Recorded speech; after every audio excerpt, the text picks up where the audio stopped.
ये आकाशवाणी रायपुर है। छत्तीसगढ़ी समाचार बुलेटिन के संग शुभा मिश्रा के जय जोहार।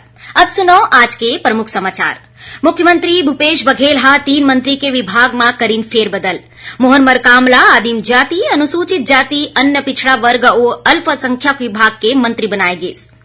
भाजपा प्रदेश अध्यक्ष अरुण साव कहीन की पार्टी संविदा अनियमित दैनिक वेतन भोगी और आने प्रकार के अस्थायी कर्मचारी मन के मांगला अपन घोषणा पत्र में कर ही शामिल। और अवैया 24 घंटा के दौरान कतकोन जिला में मध्यम ले भारी बारिश होए के संभावना। अब समाचार विस्तार ले। कोंडागांव विधायक मोहन मरकाम के मंत्रिमंडल में शामिल होए के बाद मुख्यमंत्री भूपेश बघेल 3 मंत्री के विभाग में फेरबदल करे है।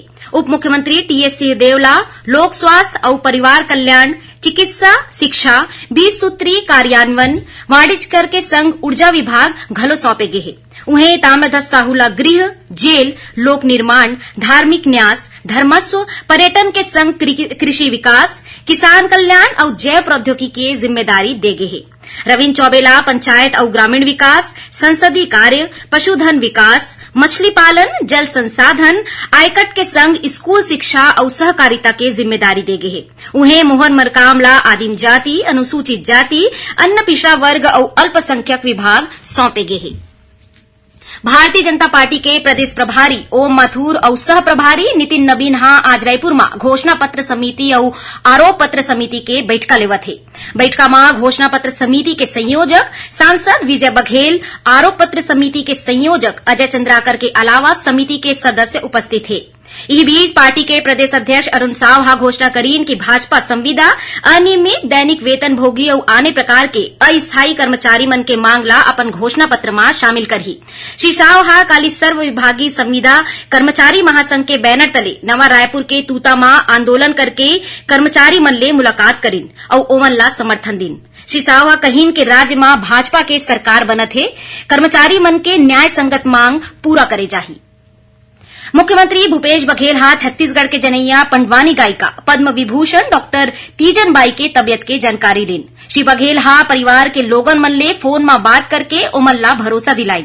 मुख्यमंत्री परिवार के लोगन मन ले कहीन के राज्य सरकार डाहल ले तीजन बाई के स्वास्थ्य लाभ बर हर संभव सहायता दे जाही।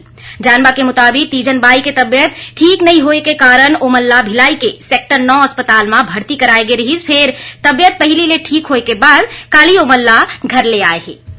दुर्ग के अंजोरा स्थित वासुदेव चंद्राकर कामधेनु विश्वविद्यालय के कुलपति के कार्यभार दुर्ग संभायुक्त ला सौंपे गए है। राजभवन ले जारी आदेश के अनुसार विश्वविद्यालय के वर्तमान कुलपति डॉक्टर दक्षिणकर नारायण पुरुषोत्तम की कार्यकाल आज 15 जुलाई के खत्म हुआ थे। इला देखत हुए नवा कुलपति के चयन तक विश्वविद्यालय के कुलपति पद की जिम्मेदारी संभागायुक्त ला दे गए है। जानबा के मुताबिक कुलपति चयन बर एक समिति के गठन करे गए है। डॉक्टर विजयानंद सिंह ए चयन समिति के अध्यक्ष है। उन्हें विशेष सचिव डॉक्टर अय्याज एफ तंबोली और पूर्व assistant director general doctor CS प्रसाद ला सदस्य बनाए गए है। रायपुर संभाग के 70 बछर ले ज्यादा उम्र के भूतपूर्व सैनिक मन ला सम्मान निधि दे जाही। एकर बर ओमन ला अपन सेवा पुस्तिका प्रमाण पत्र, पहचान पत्र, आधार कार्ड के प्रति, बैंक पासबुक के प्रति और निवास प्रमाण पत्र के संग जिला सैनिक कल्याण कार्यालय में आवेदन करना होही। दस्तावेज के जांच के बाद सही पाए गए आवेदन ला संचालनालय सैनिक बोर्ड के अनुमोदन बर भेजे जाही।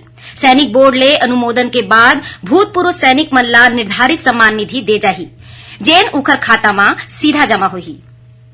आदिम जाति और अनुसूचित जाति मंत्री मोहन मरकाम आज रायपुर में विभागीय अधिकारी मन के बैठका लीन। बैठका में ओमन विभागीय योजना के प्रगति के समीक्षा करें। ए दौरान श्री मरकाम कहीन की विभाग में अनुसूचित जनजाति, अनुसूचित जाति, अन्य पिछड़ा वर्ग और अल्पसंख्यक वर्ग के जनसंख्या के 85% ले ज्यादा योजना संचालित करे जाथे। ओमन कहीन की ए योजना के क्रियान्वयन पारदर्शिता के संग करे जाना चाहिए। छत्तीसगढ़ी समाचार बुलेटिन आप मन आकाशवाणी रायपुर ले सुनत हो। खबर ले है आपके वास्ता और खबर के विश्वसनीयता ले है हमार वास्ता। आकाशवाणी समाचार रायपुर के प्रादेशिक समाचार बुलेटिन के संगे संग हमार समसामयिक कार्यक्रम आप रेडियो के संग अपन मोबाइल में घलो सुन सकत हो। आकाशवाणी समाचार फेसबुक, ट्विटर और यूट्यूब में घलो हावय। हमार फेसबुक पेज हरे Chhattisgarh news on AIR, Twitter handle CGAIR news और हमार यूट्यूब चैनल हरे छत्तीसगढ़ AIR न्यूज। तो अब रेडियो के संगे संग आपके मोबाइल के माध्यम ले हम आप तक पहुंचत हन। छत्तीसगढ़ के हर खबर पर सुनत रहो आकाशवाणी समाचार। अब आगू बाढ़बो बाचे समाचार कोती। राज्य सरकार हा ईसन 31 डिप्टी कलेक्टर ला एक तरफा कार्य मुक्त कर दे है, जेन मन हा स्थानांतरण के बाद घलो नवा जगह मा पदभार ग्रहण नहीं करे रहिस। जारी आदेश के अनुसार 31 अधिकारी मन ला नवा पद स्थापना मा कार्यभार ग्रहण करे बर आज मंझनिया भार मुक्त कर दे गे है। मुख्य निर्वाचन पदाधिकारी रीना बाबा साहब कंगाले हा काली रायपुर मा राज्य स्तरीय स्वीप कोर समिति के बैठका लीन। बैठका मा ओमन हा राज्य मा ए बछर होवैया विधानसभा चुनाव मा मतदान प्रतिशत ला बढ़ाए बर मतदाता जागरूकता ले संबंधित आने आने स्वीप गतिविधि के संचालन ऊपर चर्चा करीन। ओमन हा बताइन कि निर्वाचक नामावली के विशेष संक्षिप्त पुनरीक्षण कर अवैया 2 अगस्त ले नवा मतदाता मन ला जोड़े के अभियान शुरू करे जाथे। ए दौरान युवा मतदाता ला जोड़े बर सब्बो महाविद्यालय मन मा विशेष शिविर के आयोजन करे जाही। ऐसन दिव्यांग और वरिष्ठ नागरिक जेखर नाम मतदाता सूची में दर्ज नहीं है ओमन ला घलो प्राथमिकता ले जोड़े जाही। एकर अलावा 12, 13, 18 और 19 के सब्बो जिला में विशेष शिविर के आयोजन करे जाही। इही दिन सब्बो मतदान केंद्र मन में स्थानीय बीएलओ मौजूद रही। बैठका में राज्य स्तरीय स्वीप कोर कमेटी के गठन घलो करेगिस।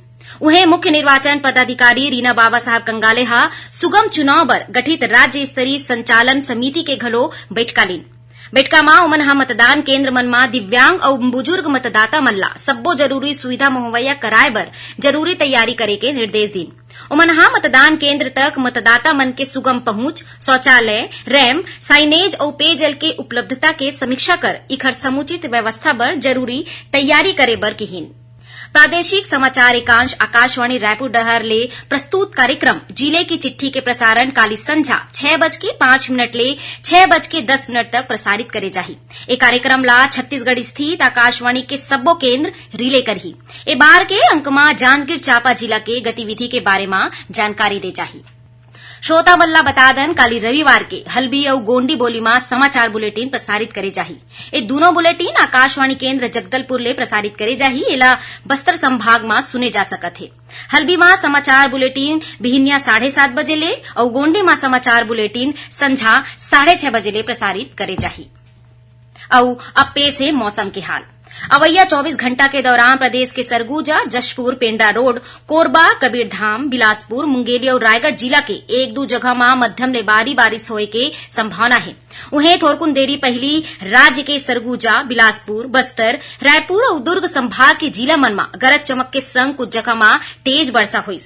मौसम विभाग के अनुसार आज ले प्रदेश में ज्यादा पानी गिरे के आसार है। काली 16 जुलाई के प्रदेश की कतकोन जगह में हल्का ले मध्यम वर्षा होए या गरज चमक के संग छींटा पड़े के संभावना है। उन्हें 1-2 जगह में आकाशीय बिजली गिरे और ज्यादा वर्षा होए के चेतावनी दे गए है। अब थोरकिन समाचार सारमा।